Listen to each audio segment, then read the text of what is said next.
Ah, l'éducation sexuelle à l'école. Ce grand chantier de la modernité où l'on mélange pédagogie, une pincée de malaise et une louche de controverse. Une noble initiative, certes, mais qui ressemble déjà à une sitcom gênante diffusée en prime time. Allez, installez-vous, voici l'acte 1 de cette farce nationale. Les parents, ces nouveaux croisés de la morale.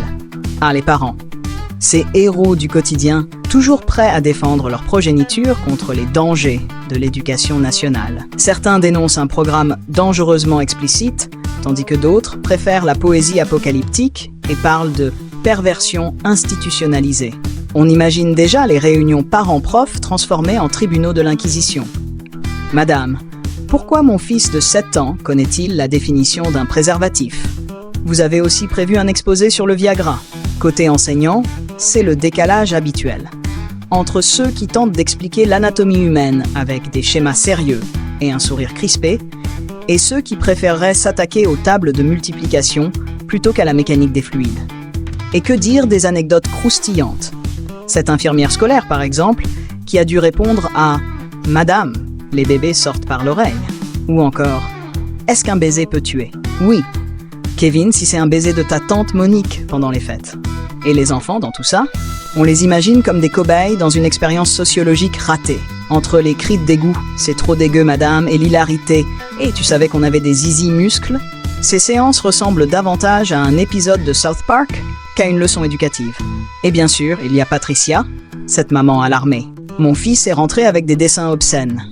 Non, Patricia, ce n'est pas une initiation au graphisme pour adultes. C'est juste le module sur le système reproducteur. Vous pensiez que l'éducation sexuelle était une question d'éthique et de science?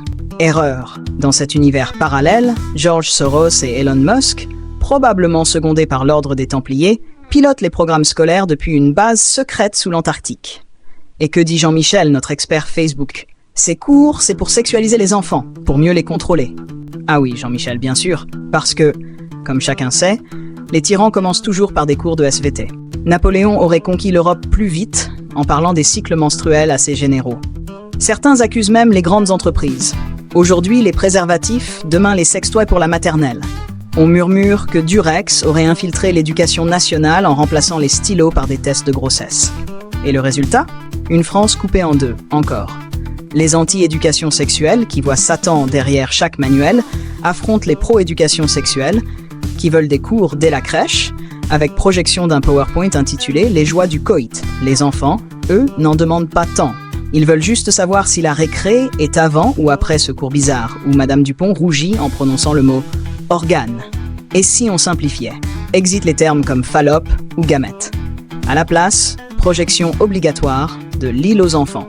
Après tout, si Casimir peut parler des relations humaines, pourquoi ne pas lui confier la sexualité? Pour calmer les complotistes, chaque manuel aurait un tampon approuvé par Dieu et le gouvernement. Et pour les plus nerveux, une hotline spéciale. Parler de sexe sans pleurer.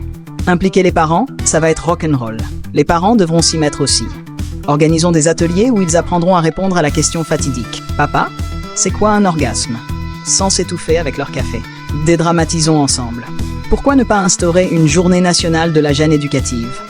Une fois par an, tout le monde devra parler de sexualité autour d'un apéro. Parce qu'un mojito, ça aide toujours à prononcer prostate sans rougir. Au final, l'éducation sexuelle à l'école, c'est comme un mauvais sketch. Tout le monde est mal à l'aise, sauf les enfants, qui eux, n'ont rien demandé. Mais si on ne fait rien, c'est TikTok qui prendra la relève. Et là, bonjour le carnage. On risque de voir des ados persuadés que la reproduction est un challenge de danse en 3 étapes. Alors éduquons, expliquons, débattons et surtout, rions de nos propres absurdités. Parce que dans ce grand bordel éducatif, une bonne blague vaut toujours mieux qu'un mauvais sermon.